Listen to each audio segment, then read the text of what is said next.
नमस्कार मित्रों, राधे राधे। एक बार फिर से स्वागत है आप सभी का मेरी एक नई ब्लॉग में और एक प्यारी सी सुबह में। कैसे हैं आप सब? उम्मीद करती हूँ आप सब मस्त होंगे, स्वस्थ होंगे और व्यस्त होंगे, क्योंकि जो व्यस्त है वो तो स्वस्थ है। मेरी हो गई है सुबह की पूजा। अब हम लोग हो गए हैं तैयार। हम लोग जा रहे हैं हल्द्वानी। हल्द्वानी विक्की के दोस्त का बाबू हुआ है, उसे देखने जा रहे हैं, नाती को। फिर हम सब लोग आ गए हैं बाहर। अब हम चले हल्द्वानी को। देखिए, हम चकरपुर के पास जो शिव मंदिर है वहाँ पहुँच गए। वहाँ से फिर हम लोगों ने बाईपास लिया, वहाँ खटीमा और जो चकरपुर का बाईपास है। देखिए, सुबह के बजे हैं 9। इतनी सारी धुंध और इधर उधर कुछ दिख ही नहीं रहा है। और नवंबर के महीने में भी ये बिन मौसम का कोहरा और बिन मौसम की बरसात हो रही है।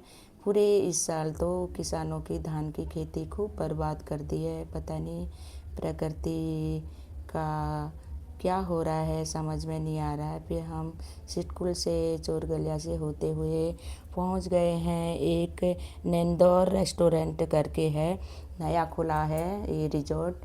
और देखिए, हम बाहर बैठे, बिल्कुल सालमुनी का सामने जंगल है और गांव भी है, सुंदर घर हैं। बहुत सुंदर लग रहा था वहाँ पे। थोड़ा मुझे गाड़ी में बैठ बैठ के अजीब भी होता है ना, तो वहाँ उतर के थोड़ा बहुत अच्छा लगा मुझे। फिर उसके बाद हमने झूला, वहाँ पे झूले भी रखे हैं, हमने झूला झूलने के बाद हम थोड़ी देर, वो घास के नहीं बने रहते हट जैसे, पहले तो बचपन में हमारे घर हुआ करते थे ऐसे। और उस घर में ना कितना सुकून था। और हम लोग, हमारे मम्मी लोग बिल्कुल पूरा दिन भर काम करते थे खेती का, जानवरों का। और फिर उसको हफ्ते में एक दो बार गोबर मिट्टी से लिपाई करते थे। फिर वो बहुत साफ़ सुथरा घर दिखता था और अच्छा भी लगता था। आंगन भी लिपते थे मिट्टी से। और ऐसे करते करते दिनचर्या उनकी कहाँ काम में कहाँ बीत जाती थी, पता ही नहीं चलता था। आजकल हम लोगों के पास इतना मतलब सुख सुविधा होने के कारण भी हमारे घरों में कोई शांति नहीं, कोई प्रेम नहीं। अब आ गया नाश्ता, हम कर रहे हैं यहाँ पे नाश्ता। हमने तो घर में रोटियाँ खाई थी, चाय पकौड़ी लिया, बस उन्होंने लिया पराठा, विक्की और बहू ने। फिर देखिए कितना जंगलों के बीचों से हरे हरे पेड़ बीचों से रोड गई है, बहुत सुंदर लग रही थी। यहाँ से होते हुए हम पहुँच गए अब हल्द्वानी काठगोदाम में, जो छलिया चौक कहते हैं, वहाँ से होते हुए। और यहाँ पे वो छलिया चौक का वो फ़ोटो भी बना है और बहुत सुंदर दिख रही है। यहाँ से देखो कितनी सुंदर पहाड़ियाँ दिख रही हैं। ये आ गया छलिया चौक। यहाँ से होते हुए और पुल को क्रॉस करते हुए हम पहाड़ियों के बीचों से होते हुए हम पहुँच गए एक सुंदर सी झील भीमताल की। उत्तराखंड वालों ने तो सभी घूमे ही हैं, देखा ही है। और क्योंकि हल्द्वानी से बिल्कुल नज़दीक है नैनीताल और भीमताल। उत्तराखंड है ही सुंदर हमारा।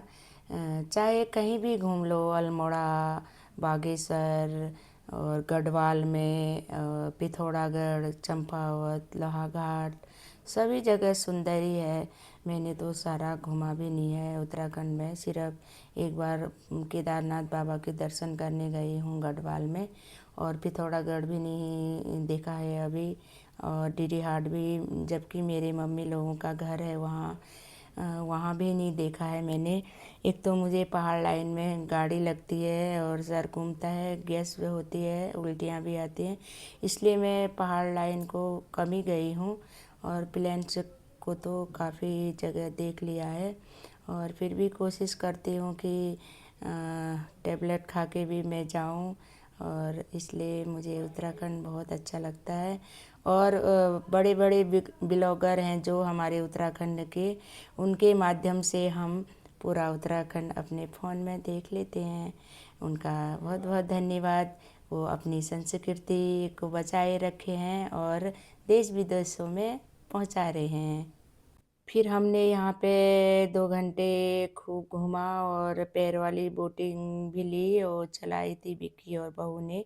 हम तो बैठे थे, उन दोनों ने चलाई और बाद में बोल रहे हैं बहुत थकाई लग गई। 1 घंटे पूरा झील में घूमे हम लोग।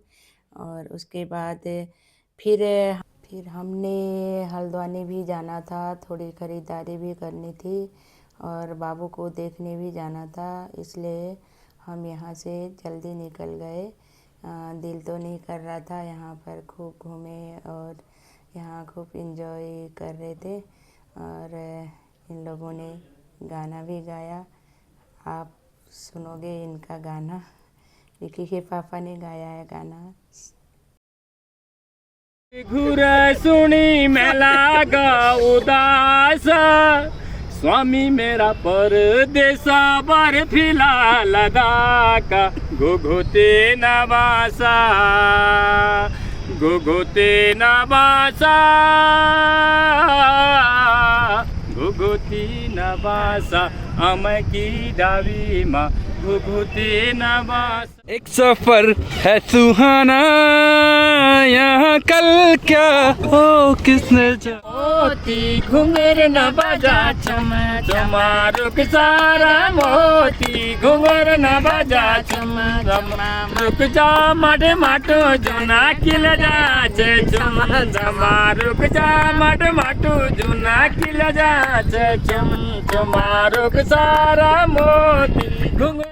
अब हम जा रहे हैं हल्द्वानी को। ये ब्लॉग मैं यहीं पे एंड कर रही हूँ। अगर आप लोगों को मेरा ब्लॉग अच्छा लगा तो मुझे ढेर सारा प्यार दीजिएगा और फिर मिलते हैं नेक्स्ट ब्लॉग में। तब तक के लिए bye bye. Thank you so much.